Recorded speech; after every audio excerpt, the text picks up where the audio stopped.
দুজন মিলে হাত ধরে হাঁটতে হাঁটতে চলে এসেছি বড়লোকিয়া রেস্টুরেন্টে লাঞ্চ করতে। So hello everyone, this is Tuli, welcome to my another video. তো আজকে চলে এসেছি সিমলা বিরিয়ানিতে, যেটা কিনা ভিআইপি বাজার ঠিক মোড়েই রয়েছে। তো ফার্স্ট টাইম এই রেস্টুরেন্টে আসি, আর কলকাতা বাইরে যা গরম, সেই হিসেবে রেস্টুরেন্টে এসে কিন্তু বেশ আরাম লাগছিল।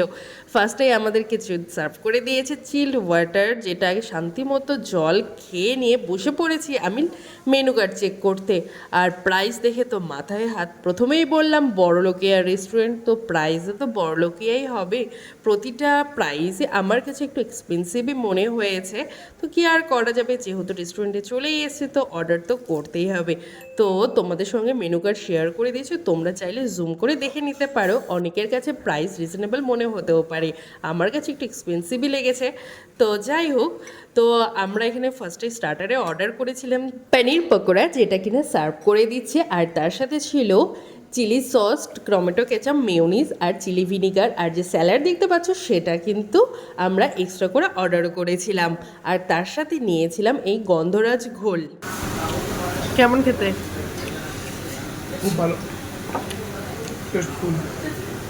ওর কাছে তো শুনেই নিলে যে ওর কেমন টেস্ট লেগেছে। আমারও বেশ ভালোই লেগেছে। গন্ধরাজ ঘোলটাও কিন্তু খেতে যথেষ্টই ভালো ছিল।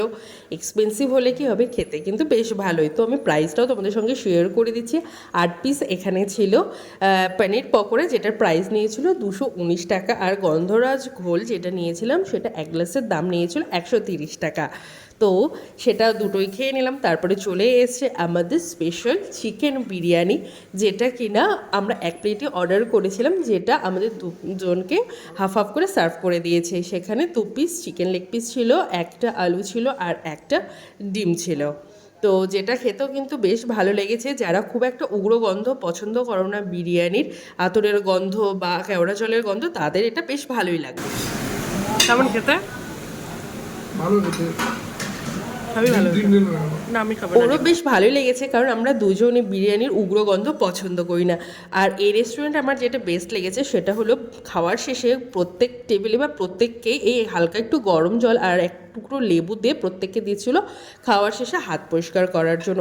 আর ওয়াশরুমটা কিন্তু বেশ নিট অ্যান্ড ক্লিন ছিল। আর তোমাদের জন্য কিন্তু আমি বিলটাও এখানে দিয়ে দিয়েছি। তো চলো নেক্সট ভিডিওতে দেখা হচ্ছে, বাই।